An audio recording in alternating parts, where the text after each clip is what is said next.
Hey, awesomes. How's it going? Sorry for this tardy video. I can now see out of my left eye here, finally. So I hope you can. That's why the poor lighting here. I don't want to shine a light on it. So, yeah, I woke up Friday morning and I couldn't see out of my left eye. I got freaked out, so I stumbled my way into the bathroom where the closest mirror was to try to see what was going on, and my left eye was just swollen completely shut. So.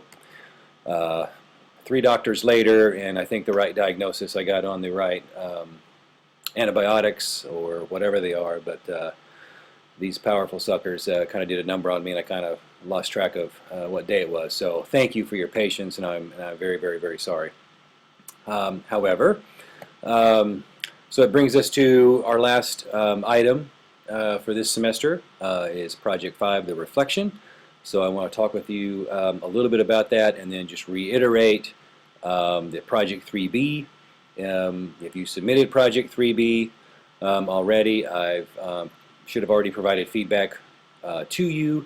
So if you had voice and you had pictures, animation, or some sort of visual representation along with your argument, you combine those two elements, I just gave you full credit.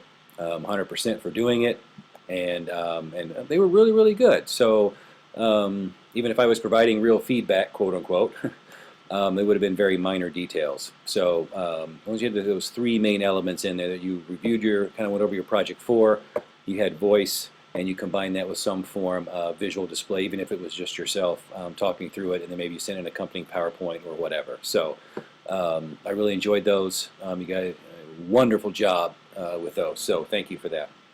And of course, as you know, one of my early Christmas gifts to you was you didn't have to spend time reviewing those over the weekend, and then of course ultimately you didn't have to revise Project 3B. So we got that going for us, so it's good. So the last and final item that we have on our agenda is Project 5, the reflection. So I'm going to minimize myself down here. So here's basically we are in week 16. All right, so it says Project 3B final presentation needs to be submitted by Sunday. If you've already submitted it to me over the last Friday, I've already provided feedback and given you the full points, not only for participating in that, but then I will also give you the full points in the grade book as well. So I think I've already done that for most of you, so just FYI. And then Project 5 is due this Sunday night. And so I'm going to, let's back up one space here and go to this week's, let's cancel this, and go to Project 5 Reflective Letter. And so this is, I think this is fairly self-explanatory, but I did want to, I know we've talked about it perhaps briefly, but in my medicated-induced state, I'm not really sure. So here's what you want to do. Let's kind of focus on number 1 and number 2 here. So as you reflect back on the skills, behaviors, or knowledge, or research, or whatever else that you felt was important to you, the main thing is to make sure that you at least direct reference 2 of the projects you wrote this semester, one of which must be the formal research proposal, i.e. Project 4. Okay, and then you can also reference any of the other informal writing assignments that we had, the annotated bibliography or steps for the genre analysis, where you maybe did some of our what we call the invention portfolio assignments. You can reference those, and you can cite those as part of your direct reference, and then just have a clear goal for the reflection number 2 here.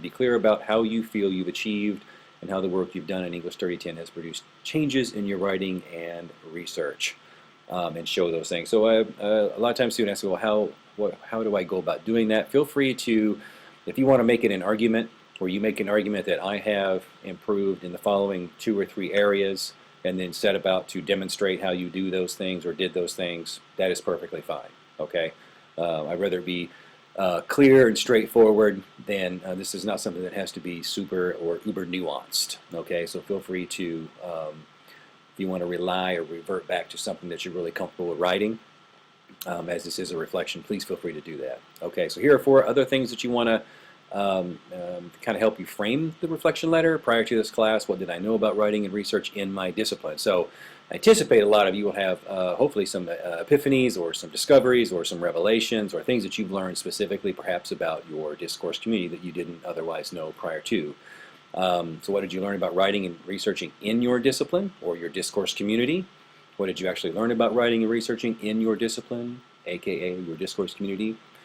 And then how has your own writing and researching practices changed throughout the semester? So if you address those 4 things, put some sort of an argument together if you want to, as you reflect back on how you kind of felt that these things have improved, either through things we've done in class, anything that we did online, email feedback with me, my feedback, peer review feedback, emails between anything like that, meeting with me in person. If any of those things that you felt helped you in some way, mention those, right?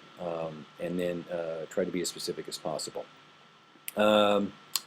Let's see, I'm always usually asked if there is a page length requirement, and I don't think that there is. I would say 3 to 5 pages. Let's see, Project 5 reflective letter submission thing here. Let's see if it says by submitting.